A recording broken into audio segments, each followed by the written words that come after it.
and welcome to Inner Circle Guidance. Today we're going to be doing a collective reading, but for those of you who are new to the circle, hello and welcome. Don't forget to hit the subscribe button. I post new videos every single day. And if you're looking for daily short tarot readings, check out my Instagram, Facebook, TikTok, or YouTube Shorts. If you're looking for personal services or personal readings, I offer them through my website, innercircleguidance.com. Let's find out what the circle needs to know today.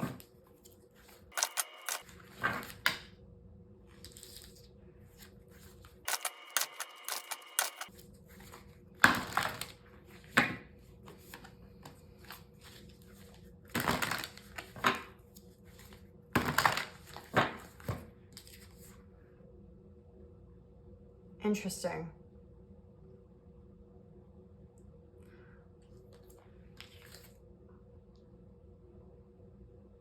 Huh.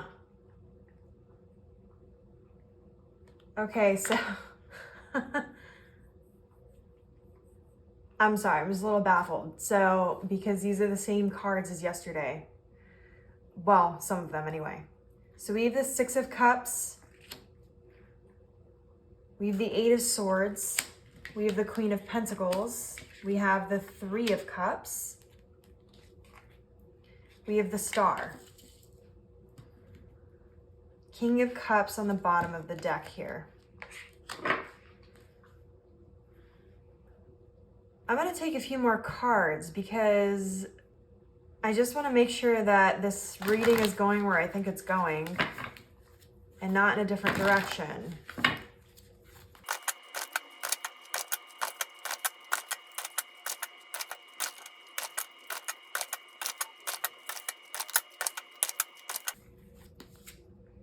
We have the Emperor.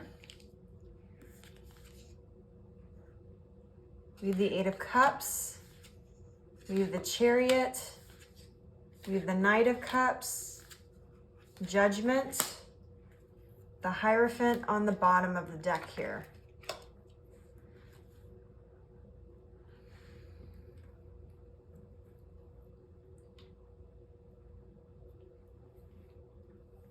I'm really trying not to read this as an extension of yesterday's reading, but honestly, it's the same energies, which is very puzzling to me. Okay. So I will link yesterday's reading up in the top for you all, but this is so weird. So what I keep hearing is what is coming is better than what is gone. And this reading's sort of coming as a bit of a warning here, because for those of you who are hesitant to step into your 11-11 energy when you're presented with the choice between the Queen of Pentacles and the 11-11 energy, you're gonna be putting the blindfold on to a lot of things because you want to see the best in the situation. If this is somebody you've really been hung up for a long time on and you struggle letting go of them and releasing them, this moment of them coming back and apologizing and all those things is going to seem great in the beginning. There's going to be the whole reunion, there's going to be happiness, there's going to be hanging out with friends, you know, family, those types of things. And it's going to seem great in the beginning, but it's going to leave you wishing for more, and it's going to leave you a little unfulfilled. You're being asked to master an emotion here that you have struggled with for a really long time. And we often think of love as being this almighty thing, and it is, but love is also a gift, and love has to be reciprocal, and love isn't enough to sustain a happy relationship, whether that's romantic or not. I'm hearing that you've been hurt really badly in the past. It's caused you to be a little bit cold. And with the Emperor on the table being ruled by Aries energy, we're coming into next week is the Aries eclipse, which is when a lot of things get brought to the surface. So You may be feeling confused about that as well, because this energy is bringing everything to the surface, specifically in relationships, for healing. And regardless of what decision you make regarding this person, you're going to be setting out on a spiritual awakening and a spiritual journey. You're going to be discovering things about yourself and the way that you are in relationships and the way that you are when it comes to love, that is going to enlighten you in ways that you haven't been enlightened yet. This is going to bring a lot of forward movement, and it's going to allow you to make decisions differently when it comes to romantic proposals and when it comes to long-term sustainability in terms of your romantic life and in terms of your non-romantic relationships, because we have the Hierophant on the table, which is Taurus energy.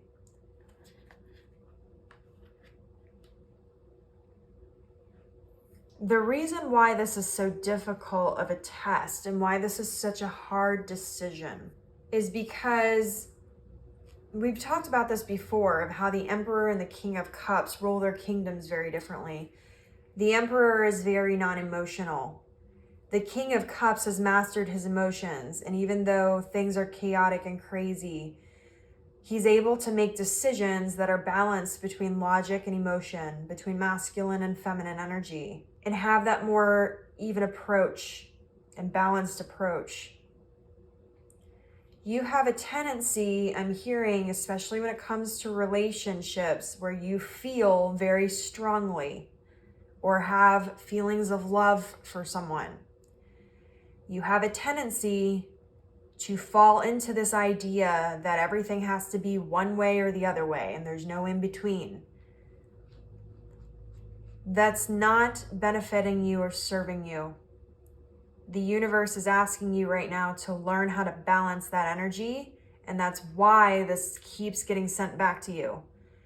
Because you keep thinking that you have to be one or the other. You have to be either completely committed and emotional and in love, or you have to be completely cold-hearted and just like non-emotional and logical. Love isn't always logical. Sometimes you have to make decisions that put you out of your comfort zone for a reason that you're not exactly even sure of or understand. Other times you have to be more logical and step away from somebody, because no matter how you care about them, it doesn't change the fact of who they are and what it does for your emotional and physical well-being and mental well-being. You have not learned this lesson yet. You have not learned this balance. And that is why this is such a hard decision. And that is also why this is being brought up to you again. And some of you I know have been getting frustrated because you're like, I keep having this situation and I keep thinking it's over and it's not over. It's because you haven't learned the lesson. You haven't learned something about the situation. You haven't learned how to balance yourself so that when you find the correct person, you're prepared and you're ready. And even if you found that person already that you want to be with, then this falls into you haven't learned that lesson when it comes to the people you surround yourself with. This test is more being sent to teach you how to choose yourself in a way you've never done before. You need to make the decision because it's the best thing for you, not because it's logical or because you're trying to control your emotions or because you're so in love with the person that you ignore your logic or whatever. You need to find that balance between these two energies and make the decision that's best for you based on choosing yourself. In some way, when you've been presented with these situations before, you have not chosen yourself for the reason why you make the decision. You're being asked to choose yourself. Because in order to bring in the people that you want to surround yourself with, whether it's your romantic soulmate or it's family or whoever, you have to be strong enough to choose you first in every situation. Regardless of how you feel about the other person, you have to choose you. This goes back to self-worth and overgiving. The reason this is so important is because whether or not you choose yourself is what is going to manifest in your life.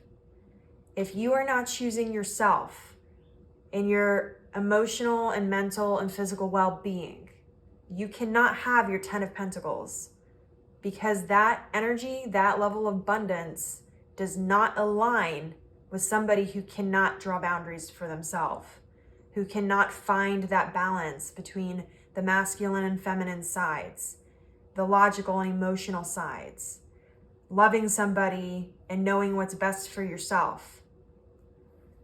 It all comes down to balance. And here's the thing. You don't have to be one or the other. And at times, you can fall into one more heavily than the other one. At other times, you're going to be more balanced. But what you haven't learned is the duality of the energies, in the sense of finding the balance between them and choosing yourself in that balance. There's like a disconnect between the two. You've recognized the duality energies. You've been able to fall heavily into one or the other. But when it comes to making balanced decisions, when it comes to choosing the correct thing that's for you, you still have a tendency to fall into one or the other. In relationships, you may have a tendency to be like, oh, well, I have to be really logical, otherwise this isn't going to work out, because anytime I've fallen really hard for someone, it didn't work out. Or you may have a tendency to completely throw logic out the window and only care about the way you feel about the other person. How does that other person make you feel? Why are you making decisions based off of only the other person when it comes to relationships? Why is the other person more important? You got to start asking yourselves these questions. And that's what I'm seeing the universe is giving you this test for. And so you're being told right now, if you choose this Queen of Pentacles energy, you will be wishing for something else. And for some of you, you need to choose this energy because you need to learn this lesson the hard way.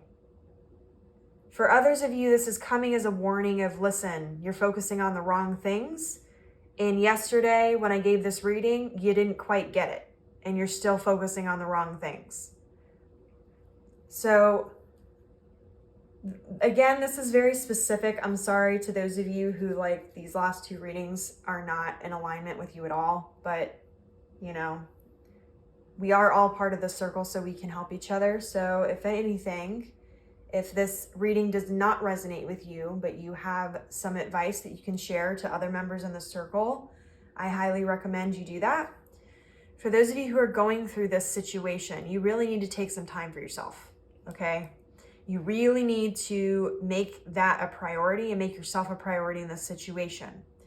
Because again, this is a decision that's going to move you forward on your path, and it's going to be a long-term effect. And the problem is that if you fall into this Queen of Pentacles energy, more than likely you're not aware enough of where you're making the mistakes in your choosing yourself and the balance to be able to just jump timelines. That doesn't mean you can't do it. You can do it at any time, but you have to be self-aware enough to do it, and you have to choose it. So really, you need to take some time this weekend, or this week. It's Wednesday. Take some time for yourself. Get clear on the things that you want for yourself, and then start choosing that. That is what is going to allow you to align to that 10 of Pentacles energy. But you got to choose it for you. You've got to be courageous enough to choose you in a way that you've never done before. And this situation may really put you out of your comfort zone when it comes to that particular aspect. Learn to find the balance between the energies in a way that chooses you. Not because someone told you you should do it, not because your brain tells you, oh, you should do this or whatever. Go with what makes you feel right. And you're going to know, because if anything feels off, it is. You don't need to investigate it or find out why. You just need to know it's off and you need to move on. Don't waste your time in trying to figure out why it's off. That's not the point. The point is, do you trust and choose yourself enough that you will make decisions for you based off the way you feel about things and your gut intuition? Part of this too is to teach you that level of awareness and respect and love and gratitude for yourself and trust for yourself, so that when you go into this 10 of Pentacles manifestation energy, you have the ability to not only create it, but maintain it. So this is your reading. If it resonated with you, don't forget to like this video. Your affirmation for this reading is, I am choosing myself. I am making decisions that are best for me, and I am listening to my intuition. And as always, may your life be full of light, full of love, abundance, and gratitude. I'll see you next time.